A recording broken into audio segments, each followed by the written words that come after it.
स्वागत है दोस्तों। आज हम पढ़ेंगे पाठ मानवीय आवश्यकताएं। मानवीय आवश्यकताओं में किन किन चीजों के बारे में हम लोग यहाँ पे चर्चा करेंगे वो इस प्रकार से हैं। सर्वप्रथम इसका परिचय क्या होता है, आवश्यकताओं का क्या क्या अर्थ होता है, आवश्यकताओं का उदय तथा प्रसार किस प्रकार से होता है, आवश्यकताओं की दृष्टि किस तरह से की जा सकती है, आवश्यकताओं की क्या क्या विशेषताएं होती हैं, परिचय क्या होता है, संसाधन आवश्यकताओं की दृष्टि कैसे करते हैं, आर्थिक तथा गैर आर्थिक आवश्यकताएं क्या होती हैं, आवश्यकताओं में विकास के साथ साथ परिवर्तन का विस्तार होना व आवश्यकताओं की सीमित करने का भारतीय दर्शन। सर्वप्रथम हम लोग बात करते हैं परिचय में। इच्छा, साधना, तत्परता, ये सब मिलकर बनता है हमारी आवश्यकता। अर्थशास्त्र इकोनॉमिक्स में मानवीय इच्छा, इंसानों की जो इच्छा होती है को ही मानवीय आवश्यकता कहते हैं। मानवीय इच्छा को ही मानवीय आवश्यकता कहते हैं। अर्थशास्त्र में इकोनॉमिक्स की बात कर रहे हैं हम यहाँ पे। ये अलग अलग लोगों के लिए अलग अलग तरह से हो सकता है। आवश्यकता का अर्थ किसी के लिए बंगला हो सकता है, किसी के लिए कार हो सकती है, किसी के लिए मोबाइल भी हो सकता है। यहाँ पे हम देखते हैं इन चीजों के बाद। आवश्यक अनेक वस्तुओं की अभिलाषा मनुष्य करना स्वभाव है, उसका स्वभाव है। बचपन से ही वो अभिलाषा करने लग जाता है। जब आप बच्चे थे तो आपको खिलौने चाहिए होते थे, गुब्बारे चाहिए होते थे झुनझुने वाले। आज आपको उसकी कोई आवश्यकता अभिलाषा नहीं है। अभिलाषा को हम इच्छा कह सकते हैं, जो समय के हिसाब से बदलती रहती हैं। कोई इन सब वस्तुओं को कैसे प्राप्त कर सकता है? इन सभी वस्तुओं को प्राप्त करना यदि उसके पास पर्याप्त धन ना हो तो। यदि किसी के पास पर्याप्त धन नहीं है तो इनमें से केवल कुछ ही व्यक्ति वस्तुओं को खरीद पाएगा या वो भी नहीं खरीद पाएगा। हमारी कौन सी आवश्यकता कब पूरी होंगी, ये हमारी भुगतना क्षमता एवं क्रय शक्ति पर निर्भर करता है। परचेजिंग करने पे हमारे पास पैसा होना चाहिए। केवल वही इच्छाएं जिनकी दृष्टि के लिए हमारे पास पर्याप्त धन और जिन पे हम खर्च करने के लिए तत्पर हों, तैयार हों। कई बार हमारे पास धन होता है लेकिन वो चीज हमारे को बेकार की लगती है, हम उस पर पैसा व्यय खर्च नहीं करते, वो हमारी आवश्यकता कहलाती है। बचपन में आपको खिलौने चाहिए होते थे, उसके बाद आपको साइकिल चाहिए होती थी, फिर मोबाइल चाहिए, फिर आपको कार चाहिए। ये सब हमारी क्या है? इच्छाएं हैं। आवश्यकता तो मनुष्य की शुरू से ही की रही है, रोटी कपड़ा और मकान। किसी वस्तु एवं सेवा की इच्छा और क्रय करने के लिए धन तथा उसको क्रय करने के लिए तत्परता आपके अंदर से उस वस्तु की सेवा की आवश्यकता, ये सब मिलके ही जरूरत का निर्माण करती है। आवश्यकता का उदय तथा प्रकार किस प्रकार होता है? आदि मानव की आवश्यकताएं केवल भोजन, आवास, वस्त्रों की आवश्यकता तक ही सीमित थी। जो आदि मानव थे, हमारे पूर्वज थे, 500, 1000, 5000 साल पूर्व, उनकी आवश्यकता केवल भोजन, रहने के लिए जगह और वस्त्रों तक सीमित होती थी। उसके अलावा उनको अपनी जिंदगी से और कुछ भी मतलब नहीं था। आवश्यकता मनुष्य के जीवन का एक अभिन्न अंग है, हमारी जरूरत है। मनुष्य जीवन के साथ साथ वो भी उत्पन्न हो जाती है। समय के साथ साथ आवश्यकताओं में वृद्धि होती रहती है। ये क्या हुआ, कैसे हुआ? बचपन में साइकिल चाहिए थी, फिर मोबाइल, फिर एक्टिवा चाहिए आप लोगों को चलाने के लिए। आपकी भी आवश्यकताएं बढ़ती जा रही हैं। आग की खोज के बाद मानव ने भोजन पकाकर खाना आरंभ किया। उदाहरण के लिए यहां भी समझाया गया है आपको। फिर नई नई खाद्य सामग्री जुटाने लग गया। पहले आटा आ गया, फिर मैदा आ गई।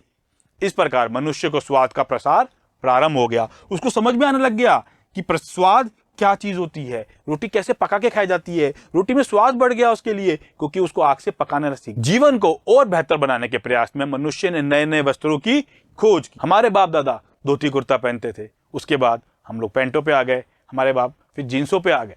जैसे जैसे हमारा ज्ञान, इच्छा और सौंदर्य बोध विकसित होता है, हम नई नई सामग्रियों का प्रयोग कर नित्य नूतन परिधानों को रचना पसंद करते हैं। आजकल आपने देखा होगा नए नए तरह की जीन्स आ रही है, नए नए तरह के कपड़े आ रहे हैं फॉरेन स्टाइल के, तो नित्य नई नई चीजें हमारे सामने आ रही हैं। आवास की आवश्यकता में आश्चर्यजनक परिवर्तन हुआ है। पहले हमारे पूर्वज गुफा में रहते, देखा ना आपने उदाहरण में, गुफा में रहते थे। उसके बाद लकड़ी के बने मकान, फिर पक्के मकान और आजकल रहने के लिए बंगले। बंगलों के अंदर स्विमिंग पूल, महलों का प्रयोग होने लग गया है, जिसमें सुंदर सुसज्जित दरवाजे, खिड़कियां और अनेक प्रकार के सौंदर्यवर्धक साज सामान होते हैं। ऐसे ऐसे सामान होते हैं, ऐसा लगता है हम किसी महल, हवेली, रजवाड़े खानदान में आ गए। कुछ आवश्यकताएं जीवन के अस्तित्व के लिए बहुत आवश्यक होती हैं, जिसको हम लोग मूलभूत सुविधाएं भी बोलते हैं। मूलभूत सुविधाएं हमारी अनिवार्यता होती हैं। कुछ अन्य आवश्यकता जो हमारे जीवन को सरल, इजी बना देती है, और सुख में, इन्हीं सुविधा को हमको सुविधा कहते हैं। टीवी के साथ साथ क्या चाहिए आपको? रिमोट कंट्रोल भी चाहिए, जो आपके जीवन को बहुत ज्यादा सरल एवं सुखमय बना देती है। ध्यान रखने वाली बात है। मूलभूत सुविधाएं क्या क्या होती हैं, सुविधाएं क्या होती हैं और विलासिताएं क्या क्या होती हैं हमारे जीवन के अंदर? मूलभूत सुविधा होती है रोटी, कपड़ा और मकान, जिसके बारे में हम लोग पहले भी चर्चा चुके हैं। कोई भी इंसान हो, किसी भी हो, अमीर गरीब, सबकी मूलभूत सुविधा यही है। उसके बाद बात करते हैं हम लोग खाली सुविधाएं। गर्मी है तो किसी के लिए कूलर या किसी के लिए एसी, आने जाने के लिए स्कूटर या किसी के लिए कार। विलासिताएं, कार के भी मॉडल्स होते हैं अलग अलग तरह के, BMW, ऑडी, सोना चांदी, हीरा मोती, सब हमारी विलासिताएं, रहने के तरीके हैं। आवश्यकताओं की दृष्टि किस प्रकार की जा सकती है? क्या सभी आवश्यकताओं की दृष्टि हो सकती है? नहीं। जैसे एक आवश्यकता पूर्ण होती है, दूसरी आवश्यकता हमारी उत्पन्न हो जाती है। ये आप भी देखिए अपने रूटीन लाइफ के अंदर, आपकी एक जरूरत पूरी हुई, 2 दिन में, 3 दिन में आपकी दूसरी आवश्यकता ने जन्म ले लिया। कई बार आपके मम्मी पापा भी कहते होंगे मैं तो तंग आ गई तेरी जिद पूरी करते। हमारी आवश्यकताओं में वृद्धि होती है क्योंकि हम बेहतर तथा सुखमय जीवन व्यतीत करने की इच्छा रखते हैं। लाइफ में आराम से उठें, टीवी देखें, खाना खाएं, सो जाएं, घूमने फिरने दोस्तों के साथ। आवश्यकताओं की दृष्टि वस्तुएं और सेवाओं द्वारा होती है, गुड्स और सर्विसेज। या तो आपके पास गुड्स या अच्छी अच्छी सर्विस। वस्तु एवं सेवा का उत्पादन संसाधनों की सहायता से किया जाता है। भूमि, लैंड, लेबर, कैपिटल एवं उद्यम, एंटरप्रेन्योर, ये 4 वस्तुएं होती हैं जिसको हम लोग संसाधन कहते हैं। सभी आवश्यकताओं की दृष्टि करना संभव नहीं है, एक आवश्यकता की दृष्टि फिर भी संभव हो सकती है। आवश्यकताओं की क्या क्या विशेषताएं होती है जो हम यहां देखते हैं। आवश्यकता हमारी असीमित, अनलिमिटेड है, एक के बाद दूसरी और दूसरे के बाद तीसरी। किसी एक आवश्यकता की दृष्टि करना संभव फिर भी हो सकता है, लेकिन आपकी सारी आवश्यकताओं की दृष्टि करना संभव नहीं है। कुछ आवश्यकताएं बार बार अनुभव होती है कि यार ये चीज होती, ये चीज होती। आवश्यकताओं का विविधतापूर्ण प्रकृति होती है, इनका अलग अलग तरह से यूज किया जा सकता है। वर्तमान आवश्यकताएं भावी आवश्यकताओं से अधिक महत्वपूर्ण होती हैं। ध्यान दीजिएगा, वर्तमान जो अभी जरूरत है, भविष्य किसी ने नहीं देखा, कल क्या होगा ना आपको पता है ना मेरे को पता है, ये होती है भावी आवश्यकताएं। और जो आज चाहिए हमारे को, अभी चाहिए, ये हमारी है वर्तमान आवश्यकता है, ये अधिक महत्वपूर्ण होती है। आवश्यकताओं के विकास के साथ साथ परिवर्तन व विस्तार भी होता रहता है, इनमें भी चेंजेस आते रहते हैं। आवश्यकताएं असीमित हैं, जैसा हमने देखा अभी, जो हमारी मनुष्य की आवश्यकता होती है वो कभी खत्म नहीं होती है। प्रसिद्ध अर्थशास्त्री, इकोनॉमिस्ट थे हमारे मार्शल साहब, उन्होंने कहा है कि मानवीय आवश्यकता संख्या में अनंत है और इसके अनेक स्वरूप है, एवं एक आवश्यकता पूरी होते ही और कोई आवश्यकता जन्म ले लेती है। एक आवश्यकता आपकी पूर्ण हुई, उसके बाद आपकी दूसरी आवश्यकता शुरू हो जाती है। आवश्यकताओं का यही अनंत चक्र जीवन पर्यंत चलता रहेगा, ये कभी खत्म नहीं होगा, एक के बाद दूसरी और दूसरे के बाद तीसरी। किसी एक आवश्यकता की दृष्टि संभव है, यदि एक आवश्यकता पर विचार करें तो उसकी दृष्टि संभव हो सकती है। एक विशेष आवश्यकता की एक सीमा होती है जिसको पूर्ण कर पाना फिर भी संभव हो पाता है। कुछ आवश्यकताएं बार बार हमारे को अनुभव होती हैं, हमारी अधिकांश आवश्यकताएं बार बार अनुभव होती हैं। यदि एक बार दृष्टि हो जाती है तो एक निश्चित समय बाद वो फिर उत्पन्न हो जाती है, जिसके बिना हमारा गुजारा नहीं होता, जिसके बिना हम काम नहीं कर पाते। आवश्यकताओं का विधिपूर्ण प्रकृति, आवश्यकताओं का समय, स्थान और व्यक्ति के अनुसार परिवर्तन होता है।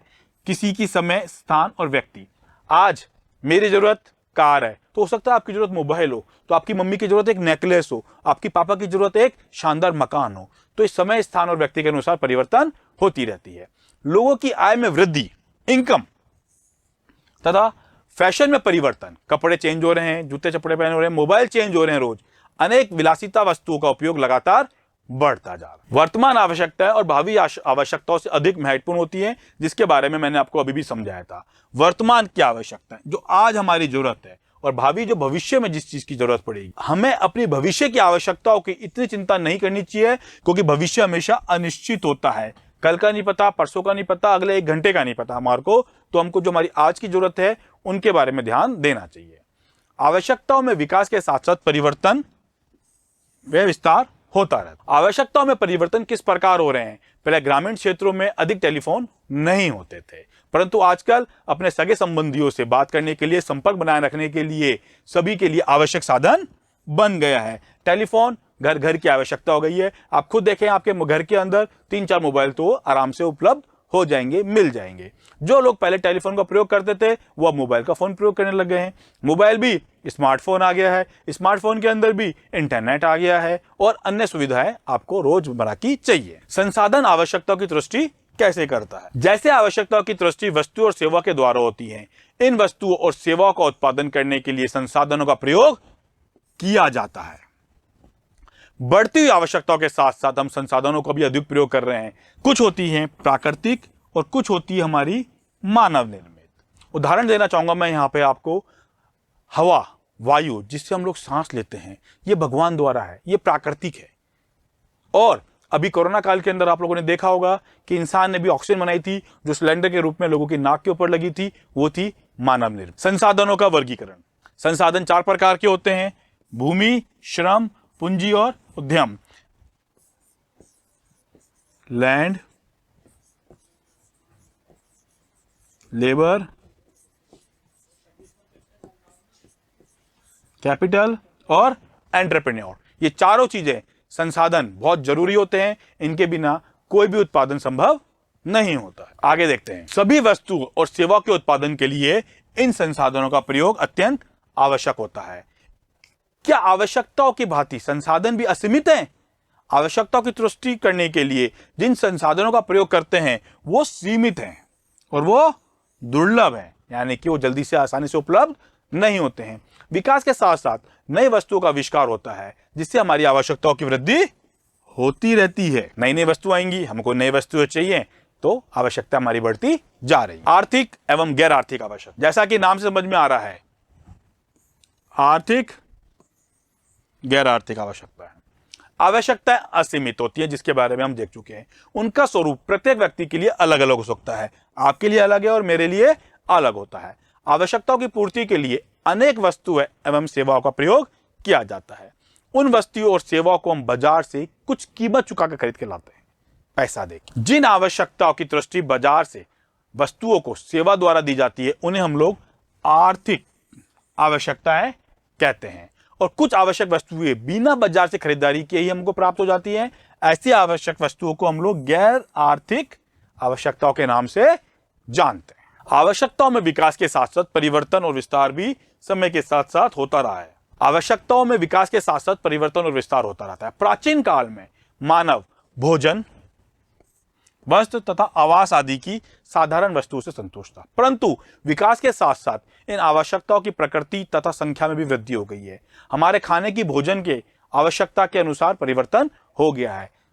मनुष्य में लगातार बढ़ती हुई परिवर्तन से होती हुई आवश्यकताओं में अनेक प्रकार के आविष्कारों को जन्म दिया है। काफी आविष्कार हमारे जन्म के अंदर होने लगे हैं जिससे कि नई नई और बेहतर सुविधाएं एवं सेवाएं अस्तित्व में आ गई। आवश्यकता को सीमित करने पे भारतीय दर्शन, जैसा कि हमारी आवश्यकता अनंत है परंतु आवश्यकताओं की पूर्ति करने के लिए जितने भी संसाधन है वे सब सीमित हैं, जैसा हम लोग इसके बारे में देख चुके हैं, सुन चुके हैं और समझ चुके हैं। यदि हम अपनी आवश्यकता को सीमित कर लें, लिमिटेड कर लें, तो हम अपने सीमित संसाधनों का अधिकतम आवश्यकताओं की तुष्टि कर पाएंगे। जैसा आपने सुना होगा हमारे बड़े बुजुर्गों से, तेते पांव पसारिए जितनी चादर हो, उसी से मतलब में है। तथा हम अपनी अधिक संतोष की अनुभूति कर पाएंगे। भारतीय विचारकों का सदैव कहा गया है कि आवश्यकताएं सीमित रखने में ही जीवन को में संतोष और सुख की वृद्धि हो सकती है। ध्यान से सुनिएगा इस लाइन को और कोशिश करिए इस पे आप लोग अमल भी करें।